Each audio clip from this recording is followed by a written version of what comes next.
Bonjour les amis, je suis ravie de vous retrouver pour cette nouvelle vidéo. Donc aujourd'hui on va parler de dépendance affective. Alors avant de commencer, déjà je voulais vous remercier pour toutes les vidéos de la semaine dernière, puisque j'en ai mis une par jour pendant 5 jours et vous avez vraiment joué le jeu, liké, partagé, laissé des commentaires, c'était super, vraiment j'ai adoré. Et là aujourd'hui donc je suis partie pour vous faire 3 vidéos. 3 vidéos qui vont avoir le même sujet, la dépendance affective. Dans la première vidéo, aujourd'hui, on va s'intéresser à la définition. Qu'est-ce que c'est qu'un dépendant ou une dépendante affective? Et je vais vous permettre d'identifier en 10 points si vous êtes dépendant affectif, un peu, beaucoup, passionnément. Ok? Donc ça va être la première vidéo aujourd'hui. La semaine prochaine, je vous proposerai une vidéo où je vous parlerai de l'origine de la dépendance affective. C'est très important de comprendre qu'est-ce qui fait qu'on est devenu dépendant affectif. C'est pas pour rien. Donc ça va vous permettre de comprendre les mécanismes qui se sont mis en place à l'intérieur de votre personne et qui ont fait que vous êtes devenu une personne dépendante affective. Et dans la troisième vidéo, évidemment, on va trouver des solutions. Je vais vous aider à trouver des solutions pour sortir de cette dépendance, pour retrouver votre liberté intérieure et vous guérir. Voilà, donc c'est vraiment... Alors, attention, petit bémol, dans la troisième vidéo, c'est pas parce que vous allez voir que la vidéo que par magie vous allez guérir, ok? J'ai pas ce pouvoir, j'aimerais bien, hein, mais je sais que je suis Mary Poppins. Ça, il y en a certains qui l'ont dit dans des vidéos, mais j'ai pas ce pouvoir. Par contre, ce que je vais faire dans la troisième vidéo, c'est vraiment vous donner plein d'informations, plein de pistes pour vous aider et vous accompagner pour vous permettre de vous libérer. Ok? Voilà.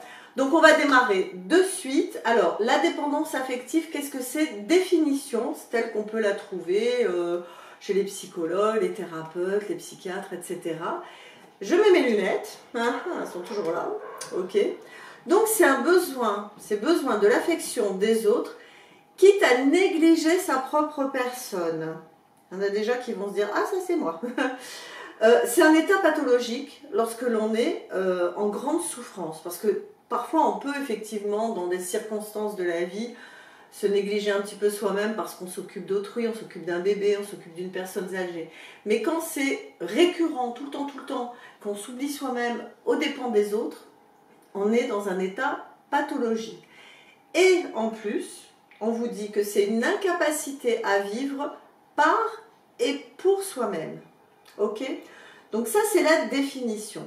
Maintenant, je vais vous donner 10 points. Alors, j'ai vraiment synthétisé en 10 points qui me semble être, ça recouvre vraiment l'ensemble de cette pathologie. Ce que je vous propose, vous allez noter chaque point de façon très, comment dire, essayez d'être le plus objectif, le plus honnête avec vous-même. Il n'y a personne qui vous voit, ne vous jugez pas, ne vous critiquez pas, c'est pas grave. Mais ça va vraiment vous aider, ça va être un support pour vous aider à savoir où vous vous situez dans la dépendance affective. Alors je vous explique, je vais vous dire une première, voilà, la première explication, le premier point, je veux dire, c'est peur de l'abandon. Voilà. Les personnes qui sont dépendantes affectives ont peur de l'abandon. Écoutez ce que vous ressentez à l'intérieur de vous et évaluez sur une barre de 1 à 10, hein, d'accord? 1 étant, m'en fous, vraiment complètement. 10 étant, ah ouais, vraiment ça résonne, ça me fait même pleurer, rien que d'en parler, d'accord? Donc, les personnes qui sont dépendantes affectives ont une peur panique de l'abandon, ont peur qu'on les abandonne de façon, c'est tout le temps là dans leur tête, que ce soit leur amoureux, amoureuse, les parents, les amis, les enfants, voilà, il y a toujours cette peur qui est là. Donc évaluez-vous hein, sur une échelle de 1 à 10. Deuxième point qu'on retrouve chez les personnes dépendantes affectives, elles ont une jalousie excessive. Surtout en couple, évidemment. Mais même dans les relations parents-enfants, même dans les relations amicales, ce sont des personnes jalouses, excessives, possessives. Donc, vous voyez, ça fait beaucoup de points. Pareil, si vous vous dites, ah oui, moi, c'est vrai, je suis quelqu'un de jaloux. Un peu, beaucoup ou passionnément. D'accord? Donc ça, c'est le deuxième point.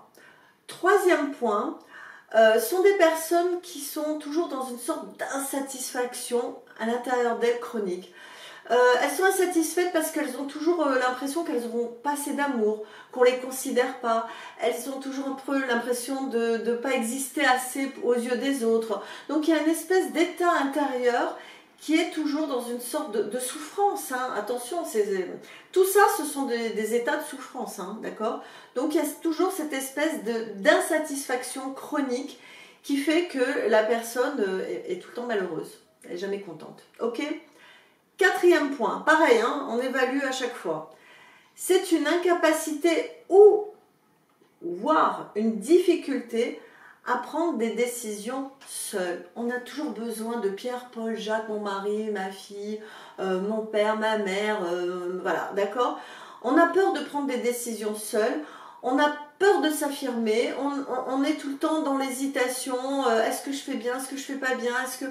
Voilà, donc c'est toujours cette peur comme ça, cette insécurité, et on va s'accrocher à quelqu'un qui, quitte à ce que la personne prenne la décision à votre place.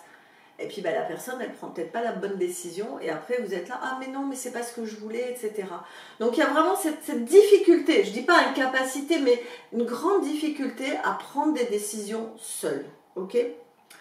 Cinquième point, alors ça c'est vraiment, j'aurais dû même le mettre en premier, il y a un manque d'estime de soi, un manque de confiance en soi, une dévalorisation de soi qui est récurrente et qui peut s'étendre à tous les domaines, dans sa vie professionnelle, affective, amoureuse, familiale, personnelle, hein, d'accord, spirituelle. On se sent...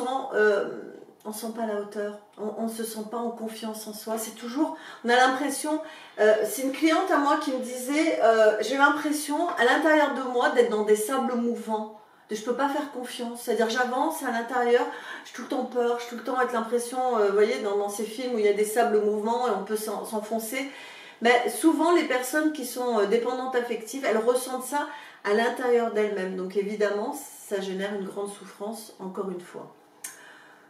Le sixième symptôme qu'on retrouve de façon récurrente, vous doutez bien qu'avec tout ce que je viens de vous dire, les personnes sont souvent dans l'anxiété chronique. C'est pas je suis anxieuse aujourd'hui parce que j'attends. Non, non, c'est quoi qu'il arrive, même si c'est la plus belle journée de ma vie, je vais avoir un fond d'anxiété chronique.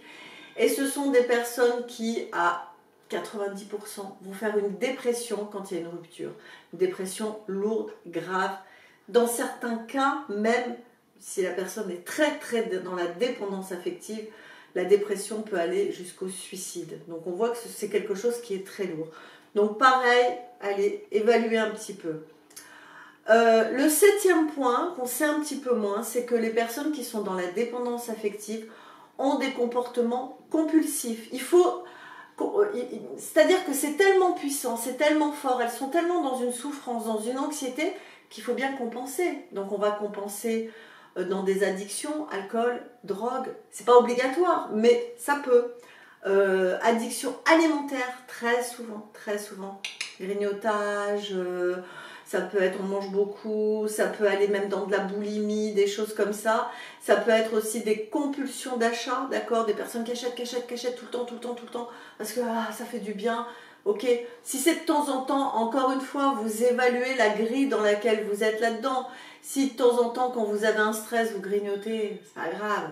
Mais si vous êtes tout le temps à devoir grignoter, que c'est vraiment quelque chose le soir dans ma télé, je supporte pas, je grignote, je bois, là il y a un problème. On est dans la dépendance affective. Ok.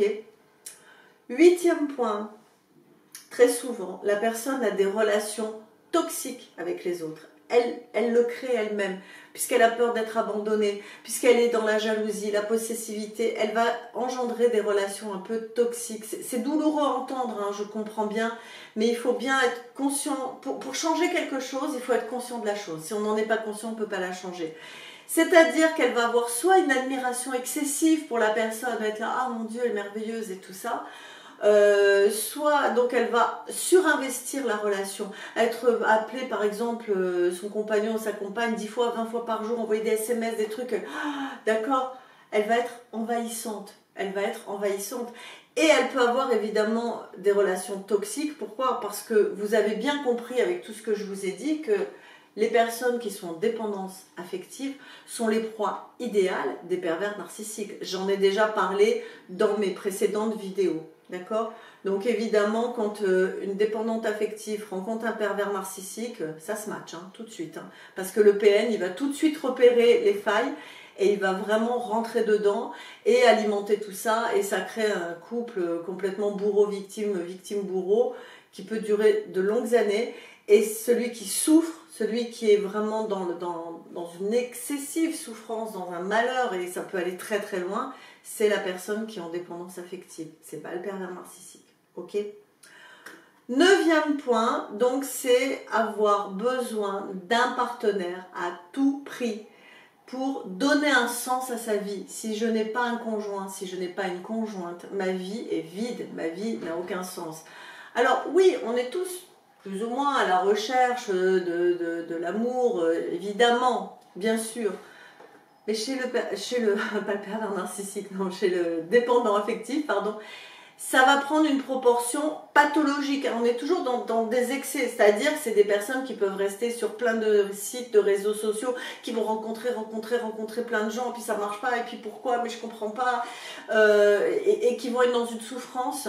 Et évidemment, le 10e point qui rejoint le premier, c'est une peur de la solitude, c'est pathologique.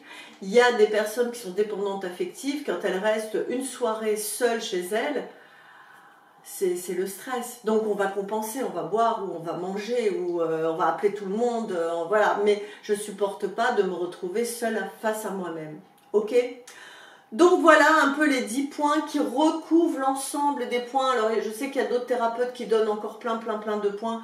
Déjà là, évidemment, si vous êtes en dessous de 50 sur 100, ça va. Vous êtes un petit peu dépendant, mais on l'est tous un petit peu, c'est pas grave.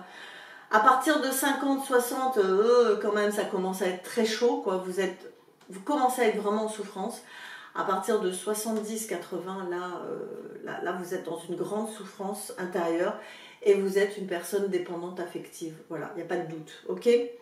Donc, dans la prochaine vidéo, je vous expliquerai l'origine de la dépendance affective et je vous dirai dans la prochaine vidéo, donc la 3e, comment se guérir de ça, comment avancer, comment se libérer de ça. Pour conclure, je voudrais citer une personne que j'aime beaucoup. Il s'agit de Thomas Dasenbourg. Je vous en ai parlé déjà. C'est quelqu'un qui fait de la communication non violente. C'est un grand thérapeute.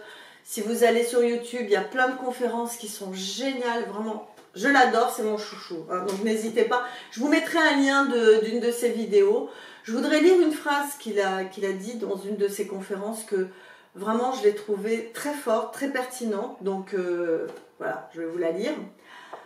Alors, donc c'est surtout dans les relations amoureuses. Je ne suis pas la moitié qui va te consoler, toi, de n'être que moitié toi-même. Deviens toi-même, sois tout entier. Je vous la répète. Je ne suis pas la moitié qui va te consoler, toi, de n'être que moitié toi-même. Deviens toi-même, sois tout entier. Et c'est ça la guérison. C'est ça de sortir de la dépendance affective. C'est de se sentir un être entier et pas une moitié d'être. Ok ?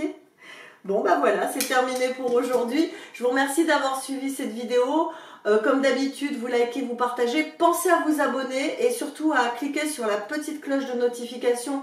Comme ça, dès que la prochaine vidéo sort, bim, vous êtes au courant de suite. Je vous souhaite une belle semaine. Plein d'amour, plein de soleil, plein de bonheur, plein de joie. Waouh, super. Je vous embrasse. À bientôt. Ciao.